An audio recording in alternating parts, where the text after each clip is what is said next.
Hey everybody, today I'm going to be talking about the novel Hex Hall. Hex Hall is book one in the Hex Hall series by Rachel Hawkins, and this particular book was published in April of 2010. There are 3 novels to the series and they are all currently available right now. This is a first-person young adult novel. It's told from the main character's point of view, the main character being the character named Sophie. In the novel, Sophie is a witch, and something goes horribly wrong when she tries to cast a spell at her senior prom.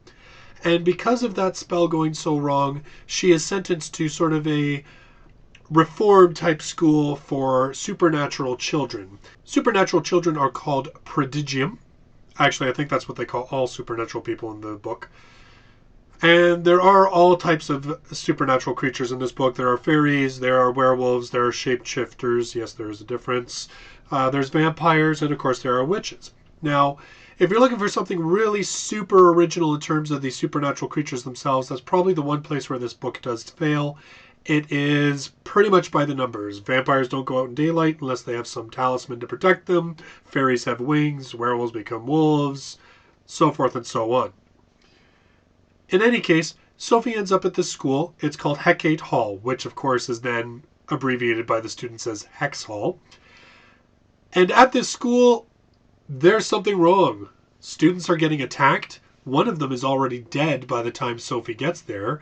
And so Sophie becomes involved in the events of the school and actually finds out that her roommate, who is the school's only vampire, is one of the prime suspects in the attacks. This book is a really good foundation book. It's a great book in terms of setting up the series, introduces us to a number of different characters, and introduces us to at least some of the world that we're going to be experiencing.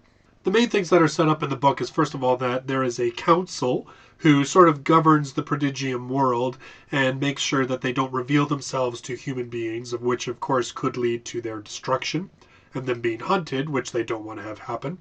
It also tells us that there are still sects of hunters that are dedicating their lives to destroying the prodigium. And that becomes a key point for some things in the novel, and actually I'm guessing will carry on further on into the other 2 novels in this series.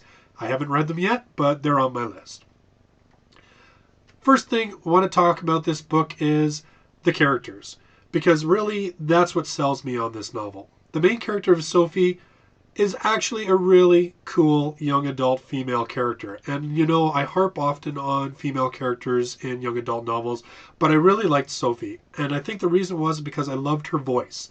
She was sarcastic, she was sassy, and often we don't see that in young adult female protagonists. More often than not, they're just sulky and the victims. And I liked the fact that Sophie worked really hard not to be the victim. And even when she was put into a bad spot, she tried to come out ahead. And I actually really enjoyed that. If I had any disagreement with Sophie's character, it was only that she didn't seem as involved in trying to find out what was really happening with attacks until later on.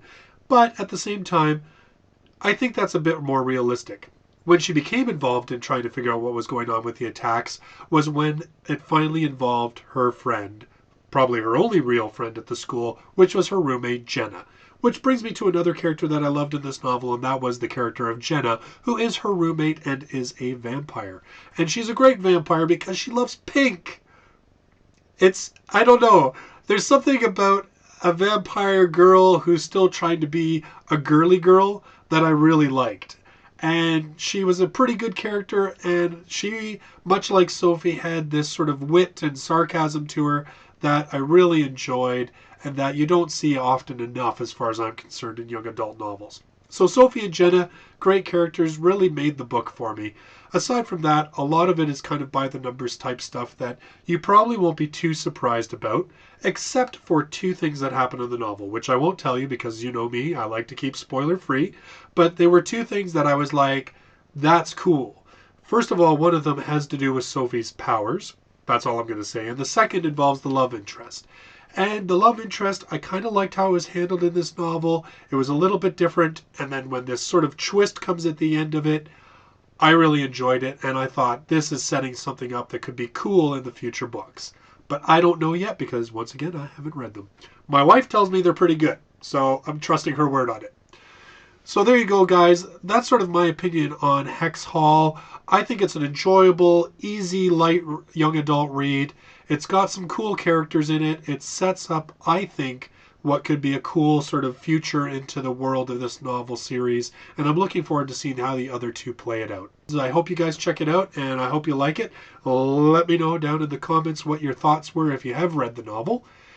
And my next novel that I'm going to be doing is Shades of Earth by Beth Revis, which is the final book in the Across the Universe series. And I've heard some pretty amazing things about this book, so I'm really looking forward to reading it myself. So there you go, guys. Thanks very much for watching. I hope you've liked the review, and I'll talk to you later. Bye-bye.